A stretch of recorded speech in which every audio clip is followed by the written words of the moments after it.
It's time for To the Max Sports, where we talk about sports. They're just two guys, Max and Drew, in a bar talking all things sports. Well, without the bar. And the beer. Wait, why aren't we in the bar?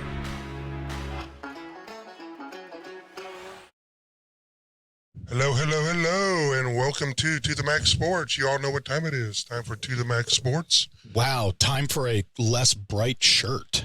That unseen caustic voice that will interject occasionally is Brother Bob, working the ones and twos. That is a bright shirt there, Drew. I know. Well, this guy right here, Randy Hepner. We'll get into the title of Randy. Me and Randy go way back from the days of going to high school together. Piqua High School. Piqua High School. Wilder Junior High. Yeah. A trip down memory lane. Well, you know, since we get into what you do, which we will in a minute, let's go ahead and embarrass you for a minute. Oh, no. Drew's got too many stories on me. I think we got too many stories on each other. Well, that's true, so you better be careful. So is this the embarrassment? Now, Oh, no. now, Oh, no. 1984, you want to talk about two of the biggest geeks in the world, man. We didn't know it, Right though. there. We didn't know it. But That is some awesome feathered hair. Yes, it is. Who's Randy's or mine? Both of y'all. Look at those that, eyebrows, man. boy. I still got them. At the caterpillars. And then, Uh-oh. I'm going to really embarrass you now. Oh, no, look at that. Oh, golly. Oh, no. The prom king, Randy Hepner. Oh, that's terrible. Well, The sunglasses. well, as to embarrassing, Drew, is that your thumb I have no idea. in the lower right? All I know is we were so white and bright, we looked like vampires. Golly. And then Joe Henderson, which was me and Randy, we were like, if we don't find dates, man, we're gonna have to take each other. Before it was cool for two guys to take each other, man. And Jill looks like she's about 25 with a bunch of kids. You know, Wow. we look like children, which is a compliment to Jill. She looks mature. She means today. Today she looks like she's 25. Today she still looks good. Yeah. Yeah, Jill's great. I'm gonna send Jill a feed so she can see Please that. do. Yeah. Hi, Jill. But anyway, so I was thinking about some stories. Can we have a few stories before we lose all our viewers? So we used to just do anything on a goof, and we decided, you know, we're going to join the cross country team for a week. And so the cross country, I don't know, was like a 2 or 3 miler thing. Yeah. So me and him, we're just so stupid. We sprint out. We're so far ahead of everybody. You can't even see him going up and down the hills. Well, long story short, probably about, I don't know, 1,000 yards into it, we're walking the rest of the way. We were the first into the woods and the last out. Oh, man. Pace yourself. Yeah, we didn't know what we were doing. I can't remember what the coach was, but I think he had conversation with us after that. Yeah, I think I was on injured reserve the rest of the. Boys, you're not cross country material. We tried. So anyway, well, Randy, why don't you introduce yourself? Tell us a little bit about what you do. Yeah, I am Randy Hepner. I'm the campus field ministry director for an international Christian sports ministry called Athletes in Action. We're the sports ministry of Cru, under the umbrella of Cru. And Cru is?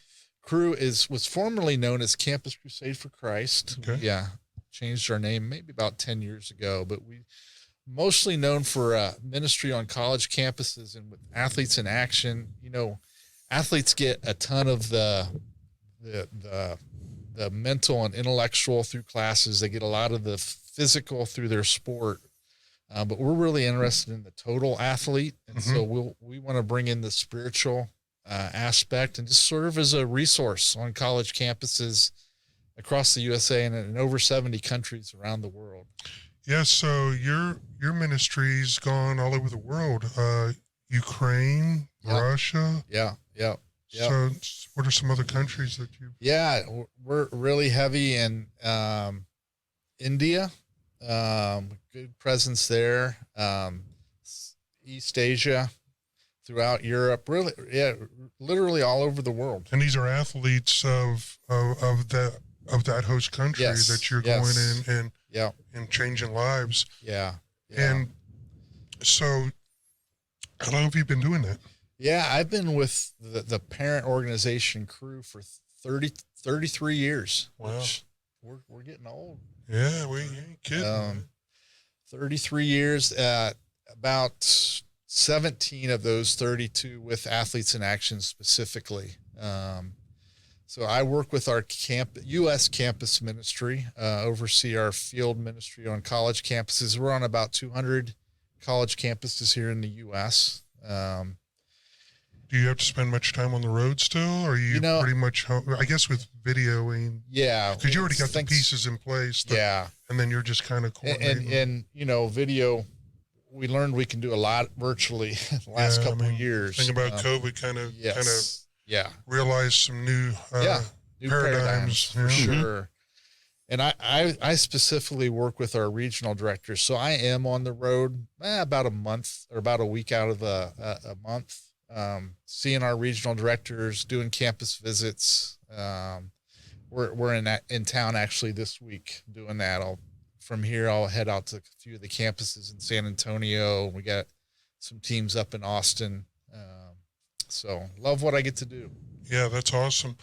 So tell me a little bit about the day in the life of how that works. Say I'm an athlete, I'm a freshman. Yeah. I'm playing my dream team. I'm with the Ohio State Buckeyes. Hopefully not this year. This year. Oh man.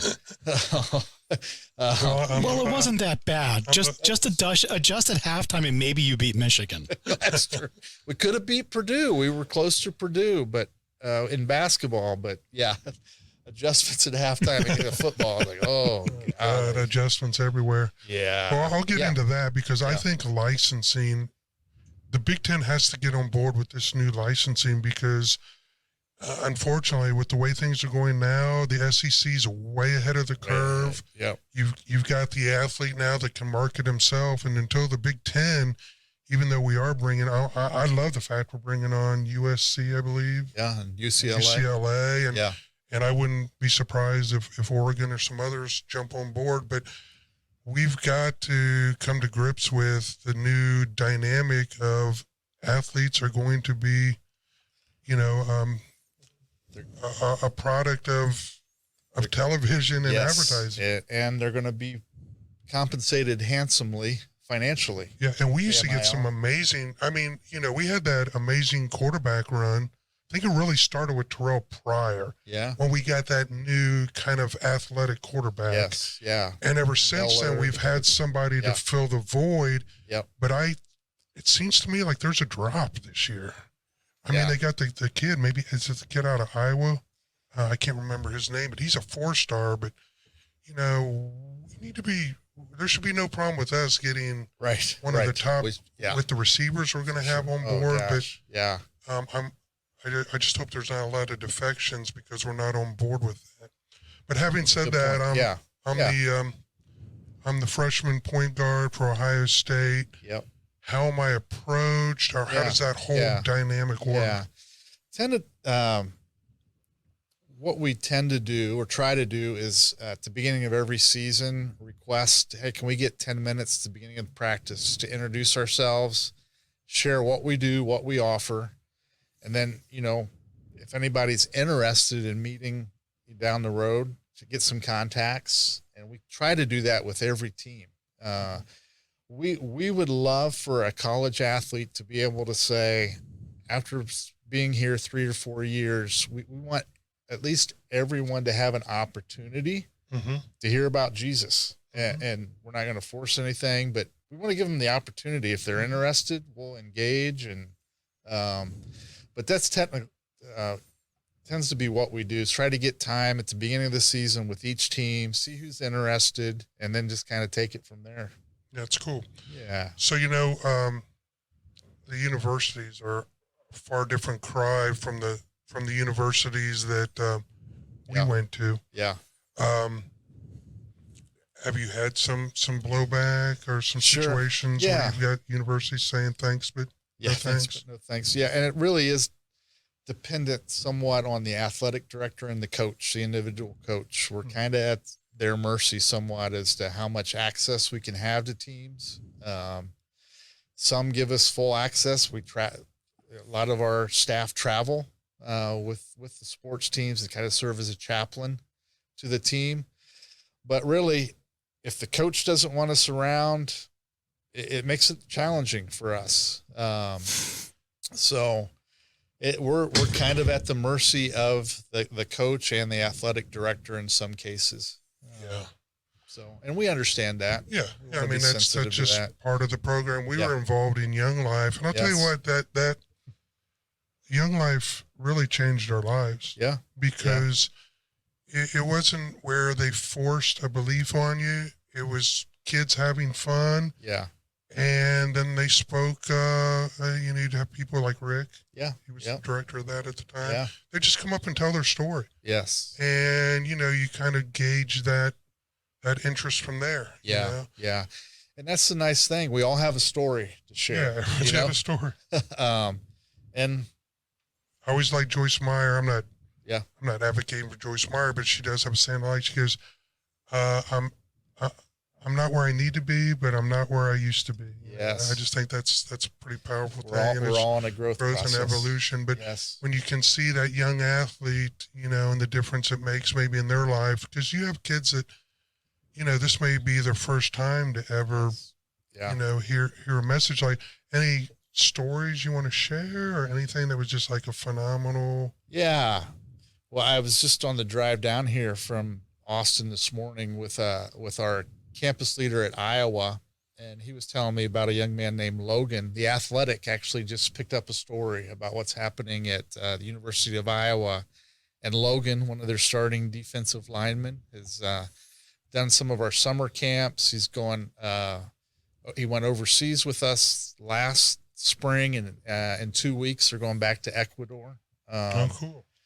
And, he's known on campus. That's the thing about athletes. I guess it's a pro and con. Yeah. They're on a pedestal and they're visible. And, we say we want to see in a society that looks up to athletes as idols. We want them to see athletes that are looking up to God. Yeah. And there it is. Jones. Yeah. Yeah, it's cool. Logan Jones. Big boy, man. Just came out, I believe, this morning. Can we get him in the transfer portal for Ohio State? Yeah. Gonna have to make sure you have a good meal plan for this kid. Yeah, that's a great sure. story. Yeah. So Randy, I have a question. Yeah. So how has NIL changed the landscape for these kids that are 18, 19, and now they're actually getting money and we all know, money is the root. And now it's almost unfettered for some of these kids, and not just the revenue generating sports like football, basketball, but all up and down the line. Yes. Yeah. It's somewhat yet to be seen, I think, but I mean, these kids are coming out of high school signing $1 million contracts. Some of them, they're signed in junior high. I mean, they're going as low as it's just unbelievable. It's And it makes me nervous where it's going to lead. Mm-hmm. It's like, gosh, between that and the transfer portal, it's just it's not your daddy's. It's not your daddy's Oldsmobile. Yeah, wish I had that Oldsmobile. That cut supreme, man.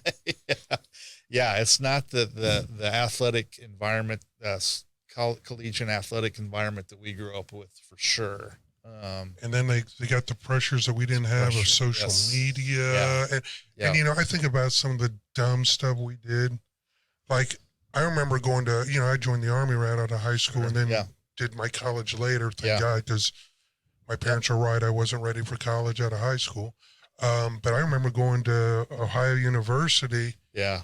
And it literally back then, the stuff that was going on, it was literally a true life Animal House environment. I remember staying with you and I heard this horrendous noise and our friend Todd Brading, some dude's taking a hatchet. And remember that when he was chopping on the guy's door? Like every morning Yeah.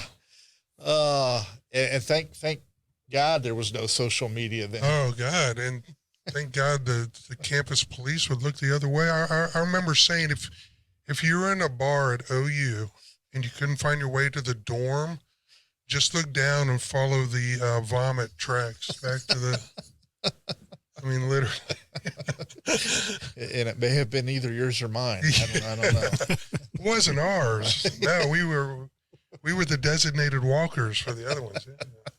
And anyway, yeah, it's such totally different dynamic. It really is. I'm glad we grew up when we did. Yeah. You know, I thank God for that because it's just a totally different environment. It's a different world. But the thing is, they don't know any different. Exactly. And yeah. so they look at us and we're like dinosaurs. right, as poor kids. Yeah, Yeah, they didn't have just cell Some phones. kids walk 10 miles in the snow to Uphill both ways. uphills both ways. Without shoes on. Well, Randy, is there anything else you want to add? I want you to stick around because we like to talk sports. I love here. that. That's I love what that. We do. Yeah. Kind of scatter Yeah. shoot. Yeah. Well, I would just say, you know, any viewers, anyone listening or watching, you know, that know of any college athletes out there, just, you know, have them look up Athletes in Action. Chances are we will either have a full-time staff on that campus or we do a lot of distance coaching. We partner very well with Fellowship of Christian Athletes, FCA, another great organization that works in high schools and colleges. And we just want to offer to be a resource that oftentimes can get overlooked, especially in a college environment in the midst of all the pressures and just the mental ill stuff that's going around now. Right. We haven't really gotten into. We want to be a resource and a in-present resource for these college athletes. That's awesome. Do you have a website or any kind of information that we can put out? Sure. You can just go to athletesinaction.org. See our website. We offer mostly for collegiate athletes, but summer camps called the Ultimate Training Camp. There's one in the Twin Cities and there's one out in Colorado. And then we send specific sport teams overseas in the summer, made up of different college athletes that come together, form a team. We'll go overseas. I took a team to Lithuania where we'll play games in the evenings against some of the top-rated professional or club teams in these countries. And at halftime, one of our players will share their story of faith. And then in the days in the mornings, afternoons, we do clinics with kids. That's awesome. So a lot to check out. Check out that website and definitely do that. Yeah. And then on behalf of To The Max Sports, I got to check out in the car. I got to check for not a lot, but $250. I want you guys to use that as you see fit. Is there any way people can contribute financially? Is that all on that website? Yeah. You can go to that website. You can actually go to, because our parent organization is Crew, go to give.crew.org. And if you know specific people, then / type in their name, and that'll take you right to kind of a designated give site for individual staff people. And Drew's been a faithful ministry partner of mine and good friend for 45 years. 45 years, ever since your dad was at the YMCA. Ever since we were raising Hades at the Y, man. Yes. Yeah. So we go way back. So Drew's been a good friend.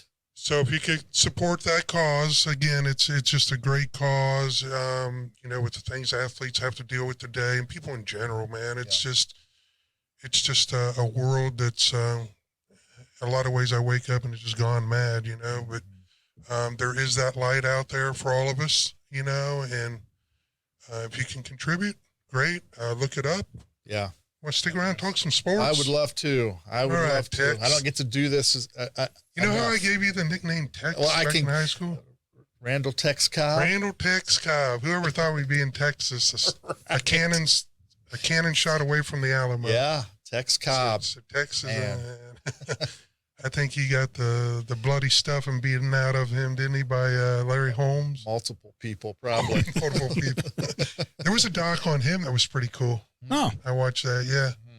Mm-hmm. Well, speaking of cold, dark places, Aaron Rodgers has emerged from his cold, dark place. He has risen. He has risen. I don't care. I really don't care about Aaron Rodgers. I really don't. Go play football and shut up. See, personally, me, I like a sunny, warm locale to find my inner self. But apparently he likes cold, dark places in Oregon. So I guess if I'm a Packer running that shop there, I'm like, you know what? It's time to move on. See you later, Aaron. Later. Let's show some love to love. Let's see what he can do. I think Rodgers would actually be a good fit for the Jets. I think that New York would probably be good for that's him. probably his best fit. I wonder about that. I mean, does he want to walk the same path that Favre walked? That's a good point. That's a good point. You know, I think that he doesn't really care. But he's not. He's gone as a Packer. Let's just face it. He's. Is there a reunite with Adams in Vegas? Can you see that? I could see that as a second option. Yeah. I don't think anyone's gonna pay what the Packers are gonna need for him. I mean, that contract, if he continues and doesn't get traded, that contract is like $60 million for him this year. Yeah, I think the problem with the Raiders is it's just a division full of really, really good quarterbacks. That's true. It might make him look bad. Yeah, and I'm thinking the Jets really, the missing piece of the puzzle of the Jets is really the quarterback. Yeah. I mean, their defense is stout. They had a great draft last year. Young running back. Young receivers. They got some talent there, you know, and bring him in for some veteran leadership. Yeah, but if I'm the Jets front office, I almost think I would pick up Derek Carr right now because, one, I don't know if I want the head case that seems to be Aaron Rodgers. Two, I want somebody in the building who's willing to work. Aaron Rodgers last year showed me he wasn't willing to work, and that was the problem for the Packers in the first half of the season. Yeah. They didn't gel as an offense because Ron wasn't there. He was willing to complain about the young receivers, but wasn't willing to work with them in the offseason. And yeah, but then showed. Derek Carr brings a whole new dynamic. He just can't seem to make things work either. I heard the Saints maybe his choice landing. Yeah, Carr's. I told another friend of mine, Carr's going to get paid more than he's worth, and that's what they're going to have to pay him. Yep. Because that's the quarterback market right now. Yep.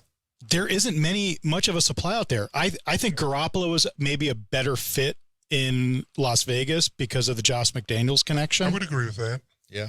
Yeah. And you're getting steady play from Jimmy G. That's what we've always said. And a very good-looking man. Oh, yes. He doesn't win you games, but he doesn't necessarily lose you games.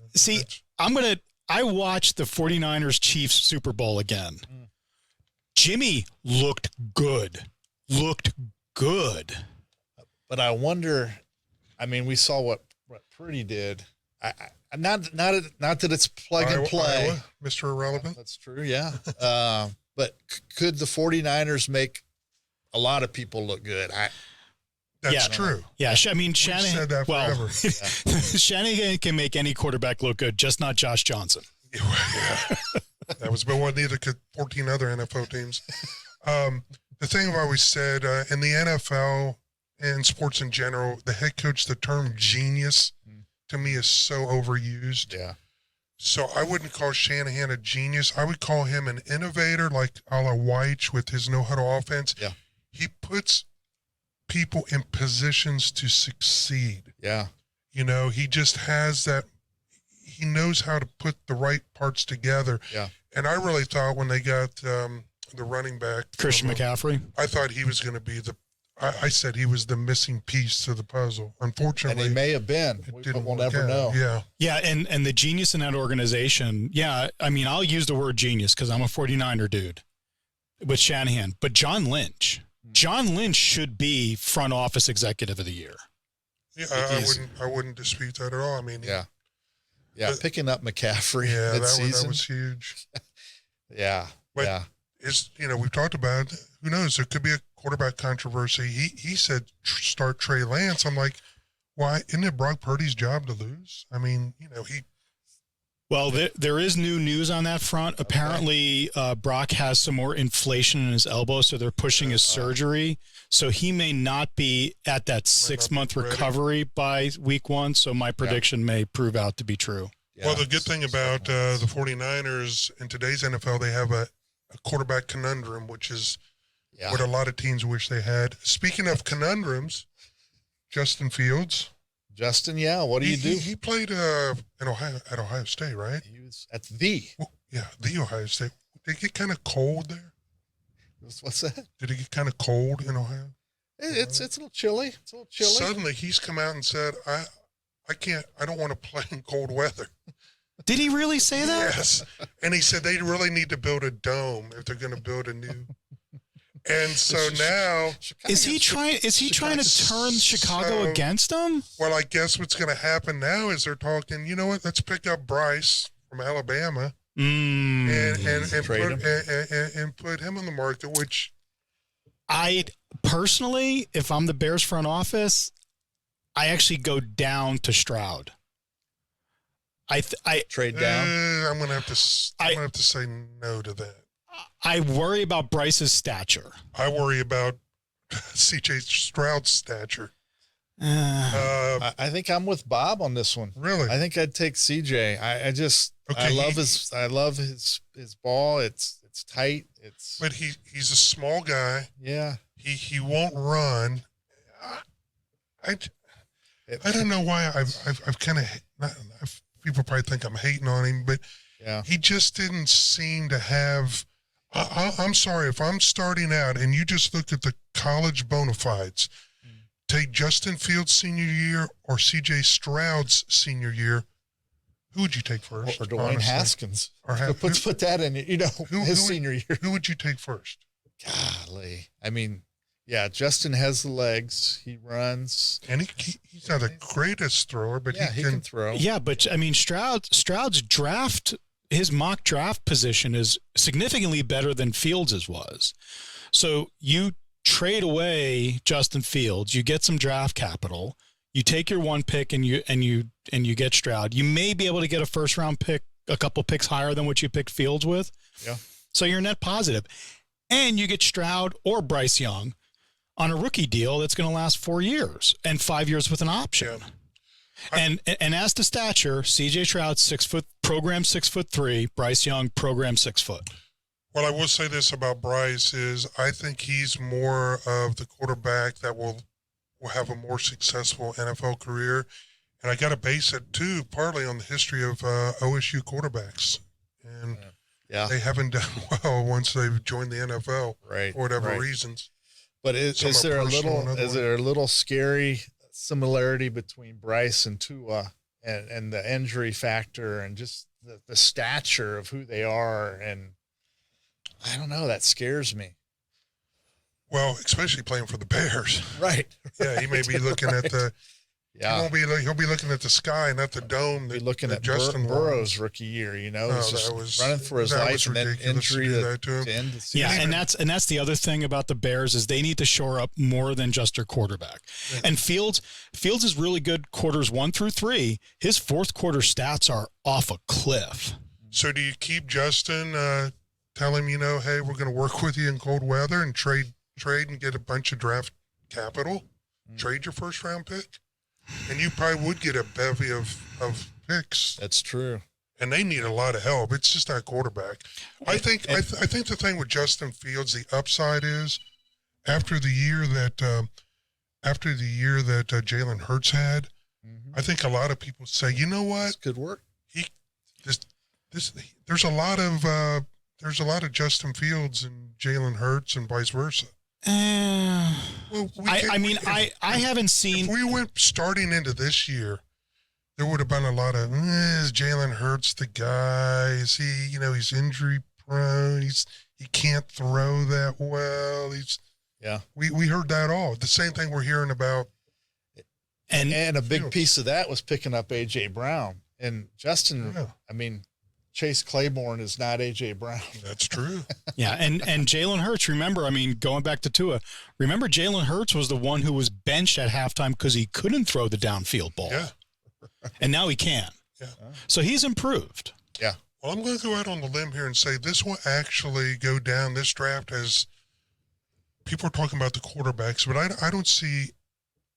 don't really see one quarterback in this draft that's what I would call generational. It's next year. But yes, but I think this year the running back draft class is amazing. Well, the kid just up the road, Robinson. Yeah, Bijan. Yeah. There's a kid from Minnesota, Muhammad. I can't remember his name. That guy is a beast. Yeah. I think there's a kid from the Chase. Is it Chase? Gosh, I can't remember his name. But there's some really good running backs. But you know that running backs, they're going to fall. They'll be late first round, early second That's round. That's what I'm picks. saying. You're going to get some really nice running back Yep. picks in this year's draft that I think will be serviceable a lot more than the quarterbacks in this draft. Yeah, and running backs for me are fungible assets. You plug them in, plug them out. There's only a couple that have been standout. Other than that, just go and get an average. If you don't tell Jerry Jones that. I was going there.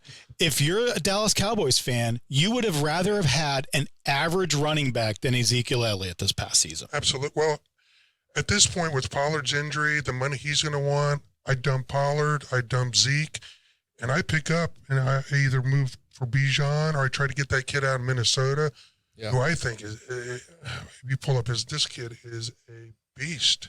Mm. So there's some really good running backs in this draft. Yeah. Yeah. And Jerry would save a ton of money. But enough about Jerry. Jerry. You want to hit the plug on that? On what? Jerry Jones? Yeah. I don't care. You know, I actually was telling somebody about that soundbite, and they're apparently a little young because I'm like, it's Lou Costello from Who's on First, and they're like, what? I'm like, it's Lou Costello. Who's on first? They're like, what? I'm like, come on. Second base. Yeah. Yeah. Well, speaking of keeping on football, I watched the XFL because we had a team down the road. You have a team, Orlando. Yep. And you know what? It was entertaining. It was even more entertaining watching us lose like the Cowboys normally lose. With what, a 12-point lead or something? Yeah, 12-point lead, $140 against a quarterback who looked bad for Alabama quarterback. Yeah, Is that McCarron? AJ, yeah. Bad for 58 minutes and looked really good in the last two. That's crazy. But the Brahmas gave up the first 3-point conversion and then gave up the first onside kick with a 4th and 15 from the other team's 25. Yep. Yay! Crazy. But I really like the product. I like the innovation. Yeah. Yeah. I do like the kickoff. Do the things they got right that the NFL may incorporate. The first one, which I think is probably the most palatable, is the idea of a sky judge Absolutely. as part of the officiating crew calling in real time what's going on. And then I like the XFL doing it as part of the broadcast so we can hear what's happening and we can hear that going. Yes. Yeah, yep. I see the knee. I see where the ball is. The spot is correct. Confirmed. You're good. I like that. Yeah. I've always wanted that. The other thing, I don't know if the NFL will go this way, but the kickoff, the fact that they've lined up coverage and receive teams 10 yards apart and coverage team doesn't move until the ball is fielded. So you don't get those high-speed collisions because that's actually where a lot of the major injuries are happening on those special teams guys. Yeah. And I hope it happens because one of my get off the lawn segments I did is it just seems like now the NFL should just put the ball on the 20-yard line. Everything's kicked through the end zone. I'm like, why are we wasting our time? Yeah. The other thing that drives me nuts about the NFL is we can watch the replay. We know the call, and these guys are under the hood for 10 minutes, and I'm like, good Lord, what is going on, man? I mean, they're calling New York. It's a long, drawn-out, miserable process. Yeah. Yep. Yeah, so I'm going to see that sky judge. Some of the other stuff, man, I could take it or leave it. The 3-point conversion from the 10. Yeah. But I think those are two good things that the NFL may take a look at. Yeah, the other thing, and XFL isn't doing this, but I want the NFL to look at tennis and put sensors in the bloody ball so we don't have chains. This is the most valuable sports franchise in the world, and it's a bunch of old guys with chains and sticks. Getting run over half the time by an NFL player, you know. Can't get out of the way. Yeah, how many times have you watched him just take a header? Or a player getting hurt. Yeah, exactly. Yeah. Yeah. Well, speaking of rule changes, I think the sport that we grew up with, that we loved, baseball. Right around the corner. Baseball. No more shift. Baseball been better. Yeah, it's going to be interesting to see how the coaches and the managers deal with that shift. Yeah. I could see a lot of the shortstop being just inside second base. Yes. I've heard it's a modified shift to some extent. I was kind of reading the rules earlier where you can do it after the pitch is thrown or something. They're doing a lot of things now where the pitchers can only step off the rubber twice. Mm-hmm. Trying to speed up the game. What's this ghost rule on second base? That's in extra innings. And there's just going to be a ghost man, and if a guy gets a hit. They just call it a ghost man. The extra inning will start like it did this past year. We'll start on second base. Yeah. It's meant to. They're trying to reduce the length of extra inning games. I like the no defensive shifts. I think that will incentivize hitters to actually hit the ball as opposed to trying to hit the ball out of the park, which I think leads to longer games, fouls, all of that stuff. Yeah. That's a good point. Bigger bases will make stealing a little bit easier. Yeah. All of the restrictions on pitchers on how they can approach first will, again, make stealing a little bit easier. And I like the pitch clock. Pitch clock's good. We need to get baseball games down to 2.5 hours. Yeah. Yeah, they do have to do something. Yeah. So hopefully it won't. I still say they ruined baseball with the DH, but I understand they want to inject because you'll never see a bunt again in our lifetime, you know. And bunts were such a strategic part of and you would baseball think, back in the day, these past few years with the shift, they would have worked on bunting. Yeah, but leave the third base side wide open, but now it's just it's all just home run or bust, you know. Yeah, yeah, it's too bad. I think either way, Drew, our Reds are probably not going to be very good. We were right on the precipice, and they blew it up again. Again. I mean, I know. Yeah, I just would hate to see these young pitchers put 2 good years in, and then I know they're gone. I can't even name half the players again now. So I adopted the Phillies last year. Okay, all right. And they went to the World Series. We'll pray for you. Well, I liked Castellanos, and so I was like, I wanted to follow him, but you like Harper? Yeah, Harper's Harper. Come on, Bryce being Bryce. He's exciting. He is incredibly talented. He's like the Favre of the major league. Kind of a wild, a wild card. Yes, you just don't know what he's going to do. I read a great book though, Ted Williams, a book about Ted Williams called The Hitter. And if you ever get that book, it's just a fantastic read. But anyway, so what we'd like to do at the end of the show, unless we have anything else, Bob, we want to put in? No, I'm good. We like to have a little show we call sports trivia. Oh, boy. It's single elimination. Oh. No participation trophy. You either win or you're out, okay? Oh, golly. So we're going to go counterclockwise. You got some. Oh, we got cards and everything. You can pick any subject. I'm going to read bring my readers, Drew. We'll be okay. You can use mine. All right. After I use them. So I'm going to read you a trivia question, single elimination. Man, this is pressure. You move on. Yeah. If you get it, you don't. If you don't, okay. So you miss, you're out, huh? So I'm gonna do golf. Oh boy. Get rid of you real quick, man. Get rid of you real quick. Can a player have several caddies during his round? Yes or no? I'm gonna say no. You are out of my game. Yes, provided there is just one with him. I watched Tin Cup. No, my favorite caddy was Adam Sandler's. Yeah. Love that guy. Love that guy. So I'm done. He looked like the guy out there in the parking lot. I'm out. You're out, man. But you Jeez, you still get to participate. You get to ask Bob a question. You still get to work. See, this is like baseball. This could last for 2 hours unless it's single elimination. Pitch count. Yeah, pitch count. You're on the clock. Well, you got 20 seconds. I need your glasses. Yeah, you got 20 seconds to ask Bob a question.